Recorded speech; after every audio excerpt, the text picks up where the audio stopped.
લોકોને જીવનદાન આપનારા ડૉક્ટરોની યાદીમાં કેટલાક ફરજી ડૉક્ટરો સામેલ થવાને કારણે આજે તેઓને લોકો યમરાજ સ્વરૂપ ડૉક્ટર માની રહ્યા છે. ધોરણ 10 કે 12 પાસ વ્યક્તિ 70,000થી લઈને 1,00,000 રૂપિયા આપીને બોગસ ડિગ્રી લઈ બોગસ ડૉક્ટર બની લોકોને દવા આપવાથી લઈને તેમની સર્જરી પણ કરી રહ્યા હોય એવા અનેક બનાવો સામે આવી રહ્યા છે. આવા બોગસ ડૉક્ટરો સમાજ માટે એક યમરાજ સ્વરૂપ છે, કારણ કે આવા ડૉક્ટરો જીવનદાન આપવા માટે નહીં પરંતુ લોકોને મૃત્યુની નજીક પહોંચાડી દે એવા હોય છે.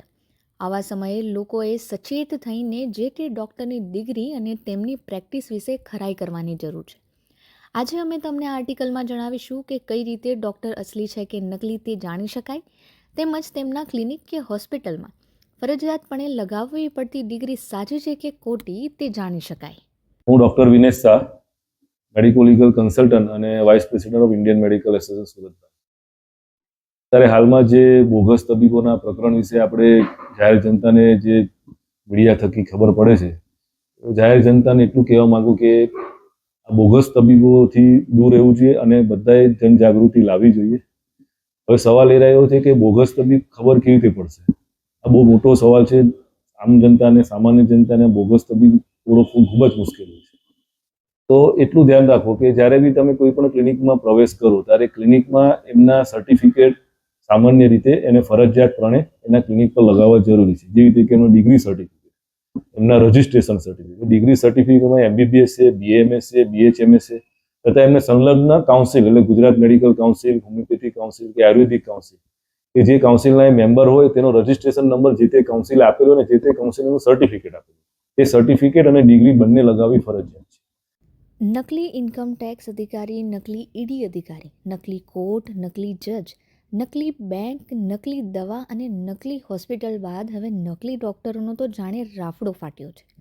દેશની દિલ્હી રાજધાનીથી શરૂ કરીને મોટેભાગના રાજ્યોમાં આ પ્રમાણેના બોગસ કારનામા સામે આવી રહ્યા છે. ત્યારે તાજેતરમાં જ સુરતમાં બનેલી ઘટનાને લઈને તંત્ર તો એક્શન મોડમાં આવ્યું જ છે. એવા સમયે ખાસ લોકોએ પણ જાતે જાગૃત થવાની જરૂર છે. ડૉક્ટરોને ભગવાનનું બીજું રૂપ માનવામાં આવે છે, પરંતુ આ યમરાજ રૂપી ડૉક્ટરો ક્ષણભર માટે પણ વિચાર કરતા નથી કે તેમની આ કમાવાની બોગસ કારનામાની તરકીબોને કારણે કોઈકનું જીવન પણ અસ્તવ્યસ્ત થઈ શકે છે. તો એવા સમયે જાગૃત નાગરિક તરીકે તમારે શું કરવાની જરૂર છે તે જાણો. આવા સમયે લોકોએ જ સચેત થઈને જે તે ડૉક્ટરની ડિગ્રી અને તેમની પ્રેક્ટિસ વિશે ખરાઈ કરવાની જરૂર છે. આ બંનેમાં તમારે જો ડાઉટ લાગે તો તમે પોલીસને કે આરોગ્ય ડિપાર્ટમેન્ટને તમે જાણ કરી શકો છો, અથવા તો તમને વધારે ડાઉટ લાગે તો એ જે તે કાઉન્સિલના જે અંદર જે લગાવેલા રજિસ્ટ્રેશન સર્ટિફિકેટ હોય એનો તેનો ફોટો પાડી અને જે તે કાઉન્સિલમાં તમે ડાયરેક્ટ કમ્પ્લેન પણ કરી શકો છો કે આ પ્રકારના તબીબ જેણે કાઉન્સિલમાં રજિસ્ટ્રેશન ધરાવે છે કે નથી ધરાવતો. ઘણીવાર એવું થાય કે અત્યારે જે બોગસ તબીબો પકડાય છે બોગસ સર્ટિફિકેટ બી લઈ આવતા હોય છે. તો એ તમને સર્ટિફિકેટ તમને ક્લિનિકમાં જોવા મળે, પણ એ તમને સાચા છે કે ખોટા તો એની ખરાઈ તો જે તે કાઉન્સિલ કે જે તે યુનિવર્સિટીવાળા ડિગ્રીવાળા જ કરી શકે. તો આવા સંજોગોમાં તમે પોલીસને, આરોગ્ય ડિપાર્ટમેન્ટને જાણ કરો અને જાતે તમે જાગૃત થઈને જે તે કાઉન્સિલને બી તમે કમ્પ્લેન કરી શકો છો કે આ પ્રકારનો ડૉક્ટર આ રજિસ્ટ્રેશન નંબર ધરાવતો છે, તો એ ખરેખર એ રજિસ્ટ્રેશન ધરાવતો ડૉક્ટર જે તે ડિગ્રી ધરાવે છે કે નહીં, એ પ્રેક્ટિસ કરી શકે છે કે નહીં, એ જાણી શકો છો.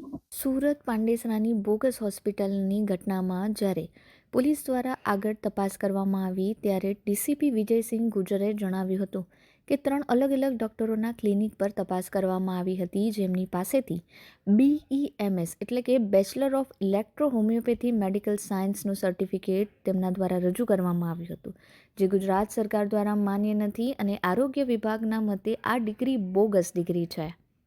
એટલું જ નહીં, મુખ્ય આરોપીની ઓફિસ પર જ્યારે પોલીસે દરોડા પાડ્યા હતા ત્યારે અનેક ડોક્યુમેન્ટ મળ્યા હતા, જેમાં 7 રજિસ્ટ્રેશન બુક, 15 જેટલા રિન્યુઅલ કાર્ડ અને ખાલી સર્ટિફિકેટ મળ્યા હતા જે પ્રિન્ટ કરવાના બાકી હતા.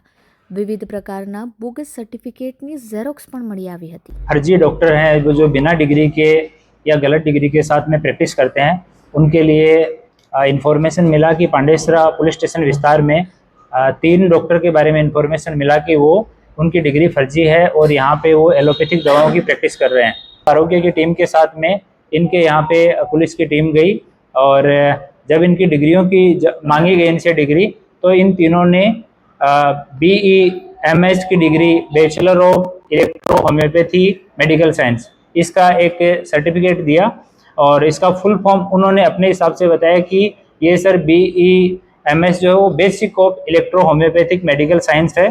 और बाद में जब आरोग्य की टीम ने बताया कि इस तरह की कोई डिग्री गुजरात सरकार के द्वारा अधिकृत कोई भी विभाग नहीं देता है, ये डिग्री है वो बोगस है। जब रशेष गुजराती के यहाँ पे उसके ऑफिस में गए तो बालाजी कृपा सोसाइटी पालनपुर जगात नाका रांदेर रोड पे रहता है, वहाँ पे रजिस्ट्रेशन फॉर्म्स मिले, आई कार्ड के साथ में इस तरह के सर्टिफिकेट मिले 7, खाली सर्टिफिकेट जो प्रिंट करने के लिए थे वो 5 मिले, अलग अलग सर्टिफिकेट उनकी जीरोक्स 15 मिली और मेंबरशिप रिन्यूअल के फॉर्म 8 मिले।